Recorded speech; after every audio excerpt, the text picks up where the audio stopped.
Hello and welcome back to the channel. Thank you for joining me in another of my wonderful interviews. Now, you may remember I did an interview with a gentleman who was he was in a cafe. There was a lot of noise, but we were talking about something that a lot of people wanted to talk about because they'd asked me specifically to get hold of him because he had some wonderful, lawful knowledge, and he'd written a book called The Title Is Not Important. His name was Paul Yates. We did an interview. People moaned about the quality of the sound, but it was what it was, and we had to do it where we did it.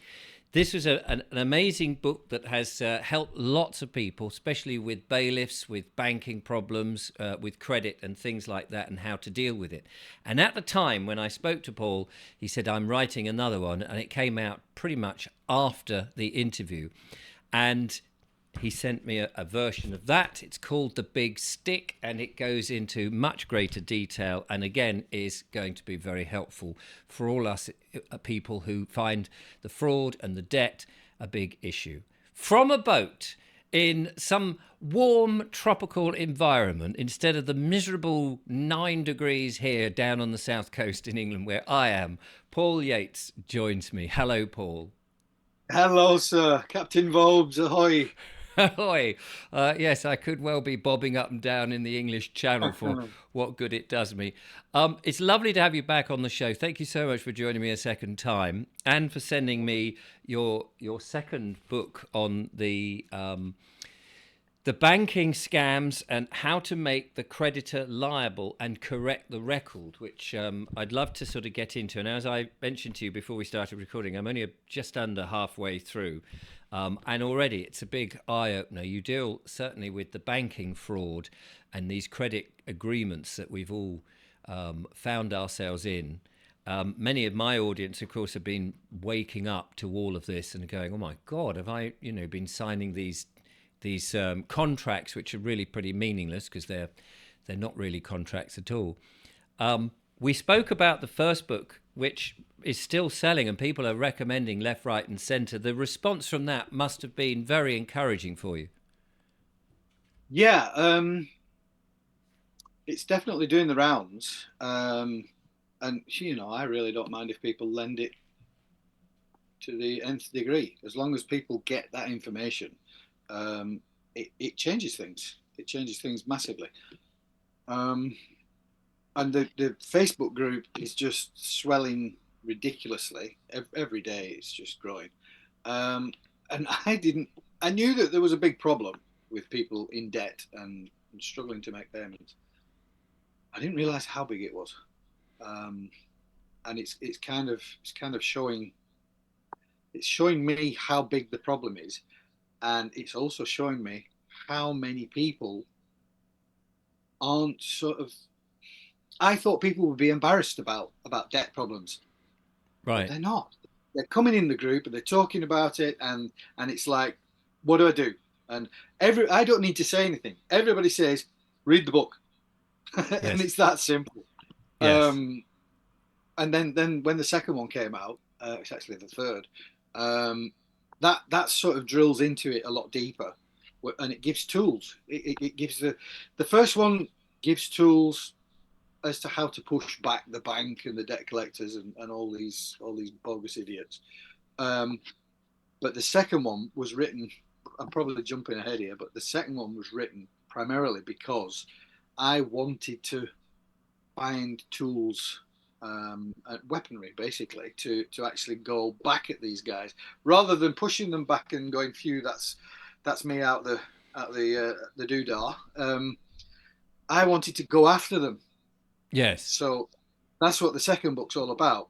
And after going through a lot of legislation and a lot of law books and all the rest of it, um, it became apparent that there are tools. We've got exactly what we need.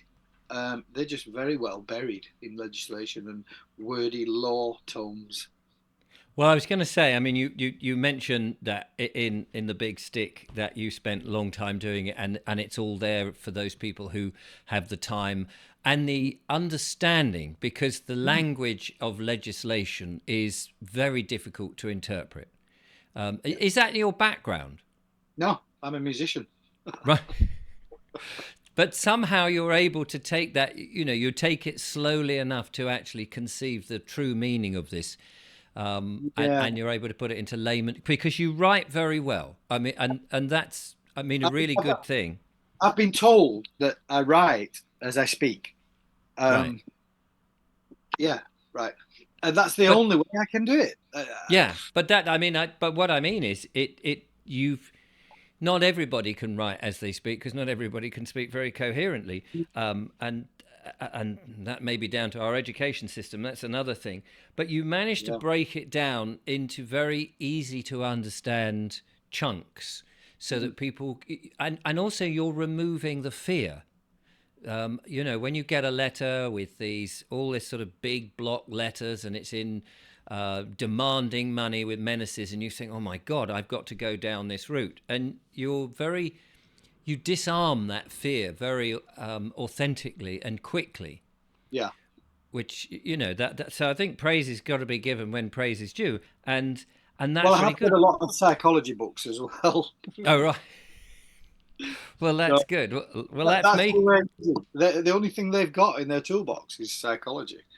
Yes. Um, once you've studied a little bit of psychology, I can give a great recommendation. Counseling for Toads. In fact, Counseling for toads. I bet it's not more than. There you go. It's not more than 2 inches away. It's a bit. It's probably all going to be backwards now, isn't it?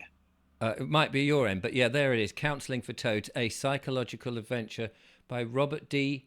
Board. Yeah. I should make a Uh, note of that later. it's basically an exploration into the mind and all the psychological stuff that happens, and they've sort of the authors he's draped it over the Tales of the Riverbank and all the characters, and I love it's that. honestly it is it's a real piece of work. So you've got not just Toad, you've got Toad and all his Oh, yeah, sort of all the others. idiosyncrasy. Yeah, and it works it right through. It's amazing.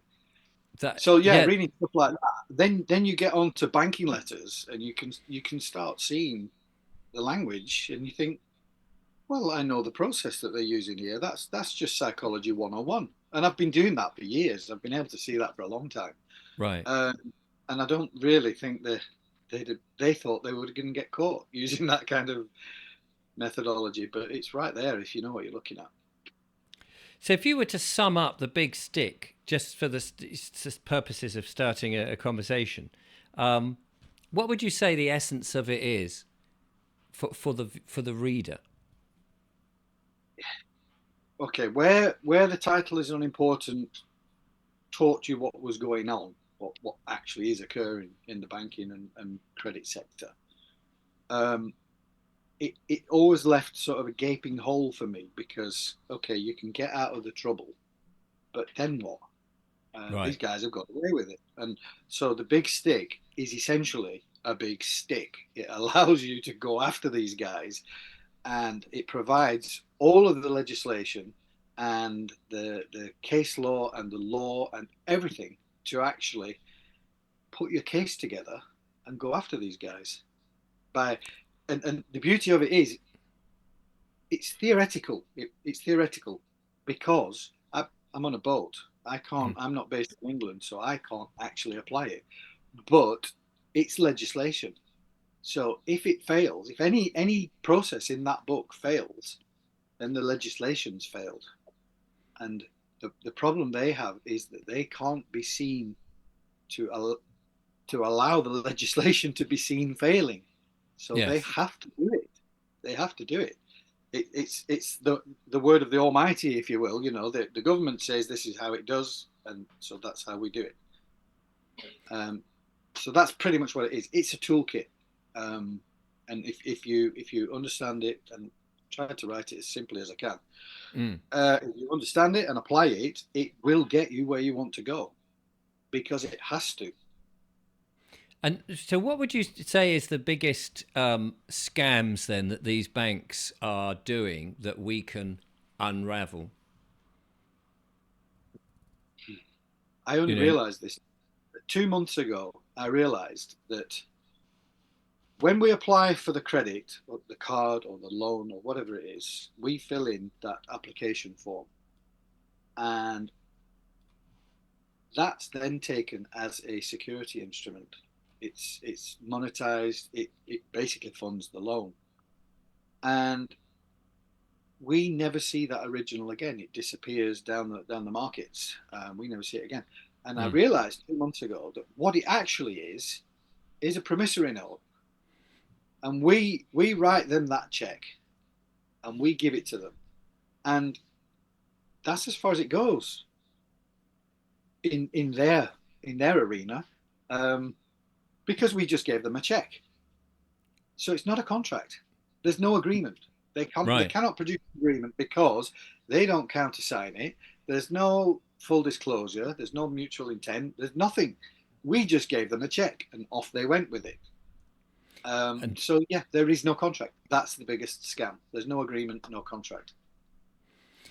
and so, knowing that, can people go back, do you think, then and say, look, hang on, I've got this mortgage account with you, or I borrowed this money on my credit card, and I'd like to see the contract, and if you can't supply it, then actually there's no debt at all? Yeah, they can do that. I don't personally advise going for mortgages, um, because it's secured finance. So I they fight hard and dirty with mortgages because there's Right. physical, tangible assets in place, Yes. and they love to get hold of them, as we can see. Yeah. But yes, the premise is the same. They've had a way with our promissory note. They've given us a residual part of what it was worth, um, and there's no contract. That's why they can't produce a contract, because it wasn't a contract. There was no agreement. It was just a check.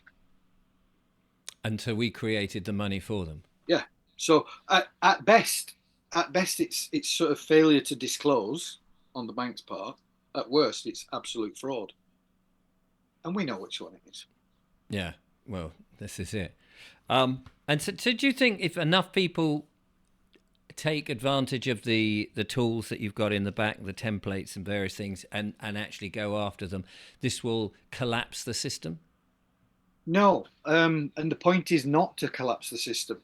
I've said for a long time, it's never been my it's never been my aim to collapse the system, because the system, like it or not, governance, the system, government, banks, and all the basically the establishment, it's perfect.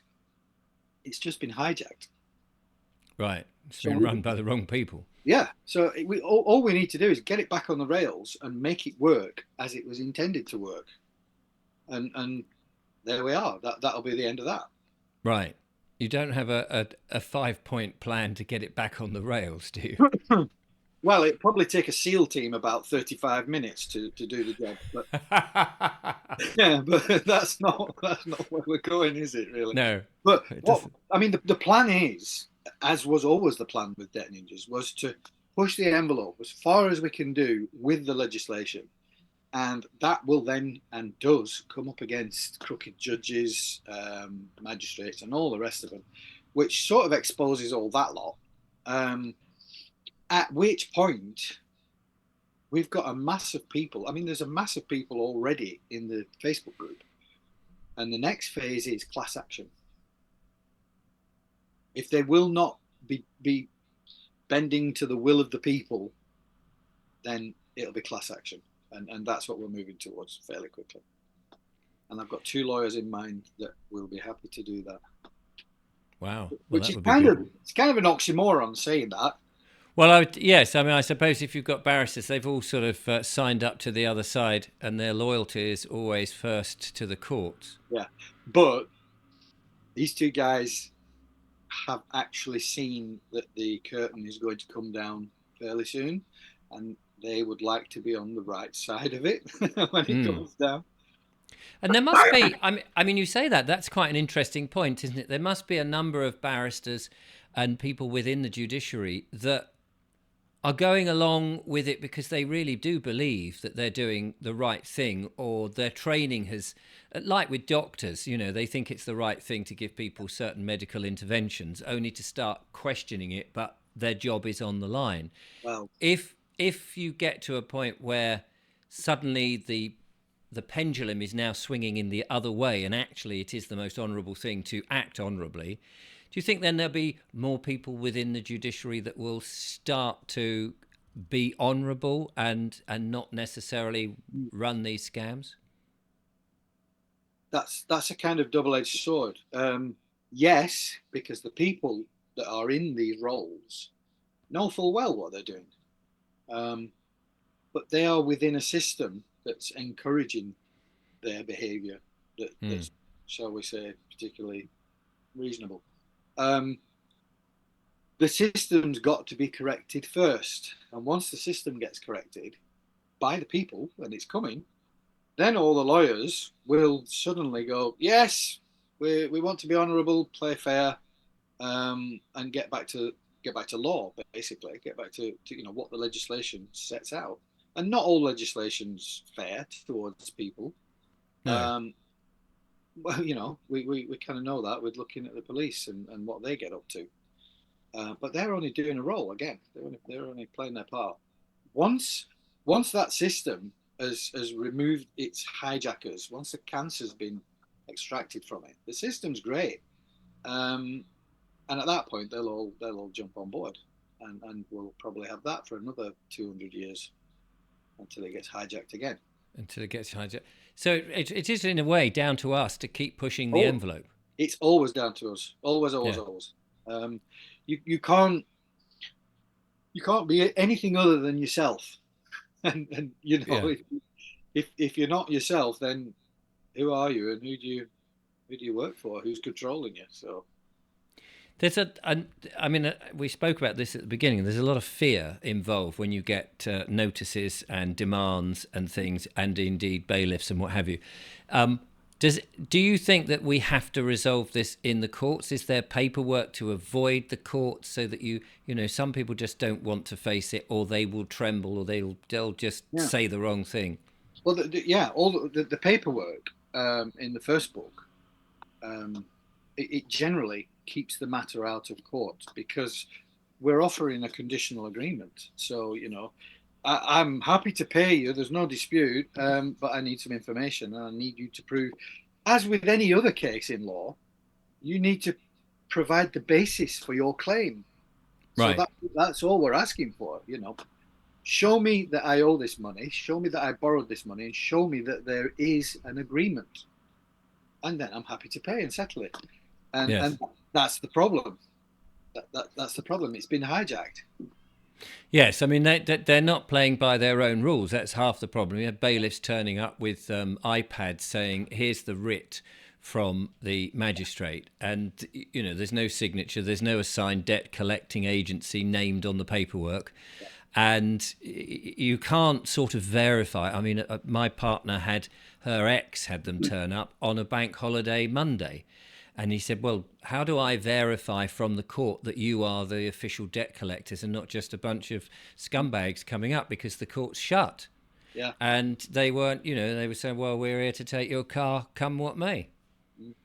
They didn't get it in the end No. because unfortunately he paid, which was a huge disappointment, really, I mean, because they there's were. still recourse. There's still recourse to that. Right. Oh, good. Well, That's I mean, that's that's got a name. That's called extortion. yes, and I mean it turned out the police, of course, were on their side, aiding and abetting the negotiations and trying to do their best to make sure that he did pay, um, and everything. I mean, nothing got out of hand in terms of anger and things like that, and much to the advice that other people were saying. Look, hang on a minute. I think it's unlikely that they should be here on a bank holiday. But he still, still paid up, and people were lending him the money to do so, which then involves other people's money, which is unlikely to get paid back very quickly. So people, but that is the problem. They don't play fair to their own system. So you've got to be able to stand strong. Yeah, yeah. I mean, it's not worth getting into an altercation. But again, the legislation and the law provides tools where we can go after them after the fact. Right. But Yeah. it really does pay to get the paperwork done before that happens. And most people, as you said earlier, are living in fear of letters and things like that. Just take the bull by the horns. The legislation's there to protect us. You just have to get the right bit of code and send it out to them. It So should. it's kind of like a game of chess, really. It's you play a move or they play a move, you Yeah, counteract their yeah, move, yeah, yeah. And and it's always a better option to get the paperwork in earlier and checkmate them before they can do anything else. yeah, It really is. It's especially like chess. before they turn up and before the courts do anything. And if you're saying that if you're not saying, well, I'm not paying, it's kind of you're not letting yourself in for an immediate problem. You're just trying to, as you said before, it's conditional acceptance. And ultimately, I mean, people ask me all the time, I'm in this situation, what should I do? And other than saying, oh, go and buy this book and read up on it, when they say, well, I've got the bailiffs coming on Tuesday, what should I do? And you think, well, in that situation, maybe just offer them a £5 a month. Yeah, don't even do that. Don't even do that. No, in almost every case that I know of, they're not bailiffs. They're always debt collectors. Third-party interlopers. Yeah, you can tell a bailiff because he has an oath of office and is required to produce it when you ask. A lanyard is not an oath of office, and it wasn't issued by a court. A bailiff essentially is the Queen King's representative on the doorstep. That's what a bailiff is. Debt collectors can't ever hope to be that. No. They use their intimidation and harassment Yeah. tactics to frighten you, and do things like putting clamps on your car and things, and saying, as they said to me, the removal van is on its way. Yeah. It never actually turned up, Yeah. but it was always on its way. From where, you wonder. Yeah. I mean, it's what's going to happen fairly soon, I think, is that when all these things happen, like when they stand there on the doorstep menacing, most of these guys are also bouncers at nightclubs. Right. That tells you a lot about these guys. Doesn't it? Yeah, but when they stand there on the doorstep and they say the van's coming, the clamp's on, and the car's going, great. Great. What a fabulous situation. Film everything because you can make money out of that if that's your thing. Can you tell I'm just getting over a chest infection? Yes, it's such a shame. You want to come and try some of this 9 degrees centigrade Sussex air? No, I don't. I really don't. So we don't. Just film these guys. Yes, and it's money because there's the case in action. Yes, and so I suppose, I mean, if they're taking away a prized possession like your vehicle, like your car, and they claim that they've got the right to do this, even though they are just debt collectors and they have no authority whatsoever. Is there stratagems? Tell me you're right. Yes, but can you prevent them? I mean, if you sit in the car, is that sufficient? Yeah. And would the police be able to pull you out of the car? No, that's not to say they wouldn't. No, I did interview a woman who did that, and then they just dragged her out. Yeah, but they've no lawful basis to do so. No. But I suppose this is where the argument is. It's all very well having the toolkit, but if the other side won't play by the rules of the game, you are under the rules of bullies. Yeah. Well, the one with the bigger stick wins. What you're suggesting there is anarchy. If the authority is not given to the rules, then we've got anarchy. Yes. And at that point, what's good for the goose is good for the gander. Well, I suppose if you can, I mean, as you say, you film it. So if you can prove that they're not using the rules, and so therefore you are defending your property, like in the castle doctrine and things like that, that you are, saying, well, in that case, I'm going to use whatever means to ensure that the rules take place. Yeah, but I mean, you can you can sort of mitigate it when they're on the doorstep by asking them, do you understand what a warrant is? And there's 100 types of warrants, but everybody just uses that one word, warrant. There's warrant of control, there's warrant of entry, there's all sorts. They don't know what they're claiming they've got, and Yes. that document is supposed to be a document, not an email or a picture on an iPad. It's supposed to be signed on the day by a judge. Right. Yes. So these things aren't even warrants. Just a quick chat and say, what you're doing here is leaving you liable for prosecution if you carry on doing this. And I'm filming it, so you'll never be able to deny it happened. So Ex- yes. I mean, and in these third party interlopers, I mean, if somebody's got your name and address and they turn up and say, "Well, I've got your name and address," have they not breached the yeah, data protection by by having that information, your personal details, with a utility company or a bank or whatever? yep, yep. Whoever shared that information with them is liable. Um, but this is going to be the domino effect because the book will stop at the originator of this whole action, which is generally the credit card company or the bank. They're the originator of all of this. It just Yes. filters down the line, and then you get some goon turning up at the door with an iPad that's jacked up on all sorts of chemicals, just come out of the nightclub, and he really doesn't understand what he's involved in. No. Uh, but if it goes much further, they're all going to know. They're going to know exactly what they're involved in, and they'll be the first domino to fall, and then it'll go right up the chain. Yes. Can you make them? I mean, it dawned on me that you could sort of approach them and say, "Look, I'm happy to pay you whatever it is with your bullying tactics if you just sign this piece of paper to say that if this is unlawful, you are taking full liability." That's already the case. It is unlawful because they don't have a warrant, they don't have any authority, not a Yes. bailiff. No, I just wondered whether that would make the bouncer stroke enforcement officer think, what do you mean?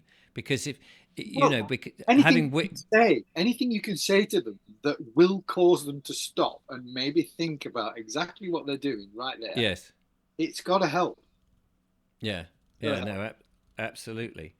Um, in the first book, you mentioned the story about a friend of yours who had the debt collectors. They'd been let into the house, and you talk about how they stripped everything out of the house, and you basically let them unload all this stuff, bung it in the lorry, and then the guy came back and he says, "Right, I just need you to sign for this." Yeah. I didn't Tell us. realize. I didn't realize at the time. I was. I mean, he was in absolute fear. Um, Yes. because they're meatheads, aren't they? These guys. You know, they're all walking with footballs under their arms. Um, and he was in absolute fear. Called me, went round, and I'm thinking, Christ, what's going on here? This is really serious.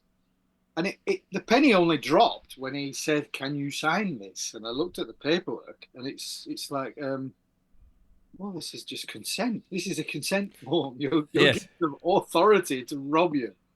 And I said, just do not sign it. And at that point, when I realised there was no signature coming, uh, it would have been theft.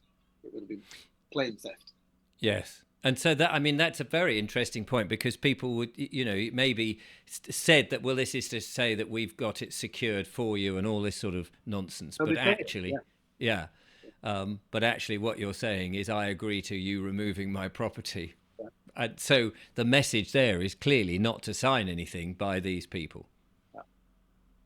Um, I've got to a point now where the only things that I consider signing are passport things, immigration details when I'm moving in and out of countries, and really official things. I won't sign anything with banks anymore because I know what they're doing with these signatures. Councils, the same thing. You sign anything for council, I'll bet it gets monetized. mm. It's uh, it's the all-powerful sign of nature, signature. Um, And turning it all into promissory notes. yeah, yeah, that's exactly what's going on. So yeah, I just don't sign anything now. So could you challenge? If you're setting up a credit card agreement or whatever you want to do, can you challenge them as you're signing the document? Say, right, I've signed, but I'm not going to give you this piece of paper back unless you've signed it and we've both agreed, I and think see what happens. I know what you're saying. I think that's why they've moved it to online, so that you can't Right. actually get So you into can't do it. that. Well, that's a very interesting point. Everything is being moved online at the moment, Yeah. and that if that then makes your contracts very difficult to Well, they're void. They're instantly void. right. Instantly. They don't even launch. Never mind void. They don't even launch because it's not been ratified according to the contract procedure. Yes. And you talk about that, the contract procedure in the beginning of the book, exactly, Ah, which is what everybody should know, yeah, because if you're signing anything and you don't understand how a contract works, you are opening yourself to abuse. yeah, yeah, Yeah. for sure. I mean, when you look at any contract prior to the signature strip, wherever it is, probably last page, there's like reams of reading, small print, and all the rest of it. And if you were in a proper contract with someone that had a meeting of the minds with, and you fully both understood what you were expected to do and receive in that contract, you wouldn't need any of that small print. Right. You would both inherently know it. You know, Yes. no need for any reams of paperwork. We're agreed on this, and let's sign. We're all bombarded by emails that come in with utility companies or credit card companies or banks which say we've just updated our terms and conditions. Yeah. And by the way, that's voided the entire contract. Yeah. So I mean that's the thing. Then I mean, would it be the case if in the original contract it would say we are entitled to change the terms of this contract and you've signed it? Would that be a potential? I've seen them like that. I've actually come across those, and that whole thing right there is a thing called ultravirus, which is a contract operating outside of the scope of its own contract. Right. Because if you didn't have all the points nailed down, signed and agreed to, then there's no point having a contract because it's a free for all. If one party can change anything they want at any moment in time, what's the point of the contract? Well, yes, and I suppose you could argue then, well, if you're changing and updating your terms and conditions, so am I. My terms and conditions, I'm no longer paying you. Thank you very much. Yeah, exactly, exactly. Um, but that, I mean, I think for a lot of people who don't know that, and we get these terms, I mean, every mobile phone, for example, and all the other utilities, Yeah. that we constantly get this. Um, if and these are called agreements, aren't they? They're not called contracts. They're always called an agreement, and they say, well, you read the agreement and then sign on the bottom line. And there's no way to go, yeah, well, I agree with most of that, but I don't agree with that. There's nowhere for you to negotiate. Yeah, I've got another friend that he got a £5,000 bank loan, um, and he read it somewhere. It's quite it's a bit of an urban myth sort of thing, but he did it and it worked. And he got the contract for the loan, and he took it home. He said, "I need to read this before." And they said, "Okay, bring it back in the morning." And he changed loads of parts in the contract, printed it out exactly the same as they'd given it to him, signed it, gave it back to them, and they countersigned it. And it said, and he put it clause there that he never has to pay it back, and that it's a gift from the bank. And of course, they were guilty of not reading their own contract before. Right. Yeah, because once that piece of paper's left the building, that's they in theory ought to Yeah. reread it to check it hasn't had that. And of course, I suppose they're so bloody lazy and assume that people don't do that. Yeah. Which, But all they were interested in, again, is the promissory note that it actually was. yes, just get to the signature. Just sign there. Just come on, sign there, you swine. There. Ah, there we go. Thank you very much. We can now Yeah. sell that about 20 times, Yeah. and make a fortune on the markets. Yeah. Yeah, that's. I mean, it is a minefield, and you do open people's minds on that. But all our life is run by contracts, and that's why it's so important to understand Yeah, those basic things. there is But only contract. Every interaction that we have with anyone, anywhere, at any time is a contract. what can you do then if because one of the problems we have is, say you want a mobile phone, and you get a contract with it. There's not small independent little man in a shed making you a mobile phone. You say, well, yeah, I have that. You have to go to one of the big brands because it's a very expensive and Yeah. mass-produced object. Yeah. And you get their agreement, and it's like, sign here. And the deal is really, you either have the mobile phone and agree to our terms, or you don't have it. Or you can go and buy one independently of a contract, which is what I do. Right, so you just buy the phone. Yeah. But what about the and then just go pay as you go, I suppose. Yeah. So that is yeah, I guess that is an option then. So that's me talking rubbish then, as usual. And in any contract, you can pretty much dismantle all of it because Right. the minute they send you an update to the contract, the terms and conditions, they've breached it. So can you push back against that? Of course you can. Yeah. Yeah. I mean, Yeah. I'm asking. I mean, it seems an obvious thing to do. To just say, "Excuse Yeah. me, you've just updated your terms and conditions. You've now breached the contract. It is null and void. I will no longer be paying you." I Yeah. mean, sir, And the footnote, the footnote would be, and I know what I'm talking about because here is the legislation and the contract law that states what I've just said is correct. yes. And that's all in the second book. It's not written to apply to that, to mobile phone contracts, but any contracts really. It covers the whole thing. If you understand what a contract is, Yes. you definitely understand what a contract isn't. Right, absolutely. So let me just pin this down. So if somebody breaches the contract, and does that make the contract from that moment null and void, or could you then say, look, I'm happy to deal with the contract we originally signed, but I'm not dealing with the new updated terms and conditions that you've done? Or is it like, I'm sorry, you've just breached it, that's the end of, I'm not paying now? I'd be inclined to do that, the latter. Yeah. See what they say, because they Yeah. may say, "Oh, bugger, yeah, you're quite right. We have." They will The never lawyers. say that. They will never Well, say no, that. their lawyers might say, "No, there's not much you can do with that because you'll have to go to court, and it'll have to be proved that you have actually changed the contract." Well, that's the thing. They're not going to. Nobody that's operating shenanigans like that is going to want to get it into court because of the outside chance that you just might be right. Yes. So, in the big scheme of things, the lawyers might say, "Well, we'd advise you just to let that one go." And I suppose that is a good thing that they've got these huge numbers of people, because if they let one or two people go, it's no big deal to them. It's like, oh well, whatever. It's not the mainstay. It's not everybody. But as more and more people do that, it would improve the contract to begin with.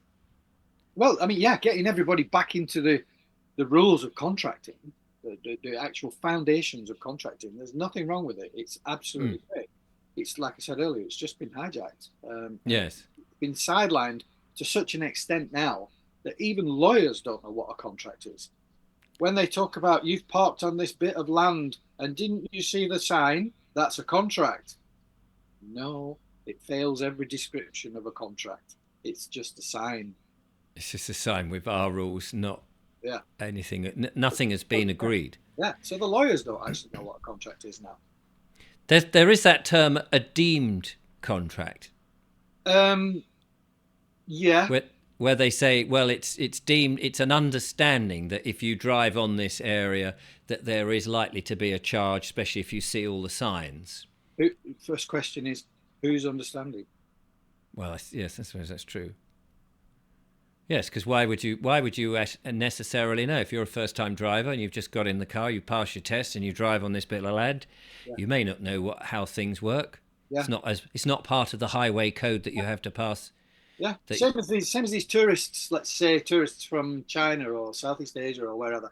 They come to England to see the sights, and they're driving on our roads, and they must look up and see these poles with a number on them with a red circle around it. What does that mean? 30. 30 what? Yes. It's 30 sheep about to cross the road. Yeah, yeah, it's meaningless. Meaningless. Yes. It's an implied thing. And that's the thing with implied contracts and adherence contracts and all this stuff. They're not contracts. They only have any force if you sort of concede to it having force.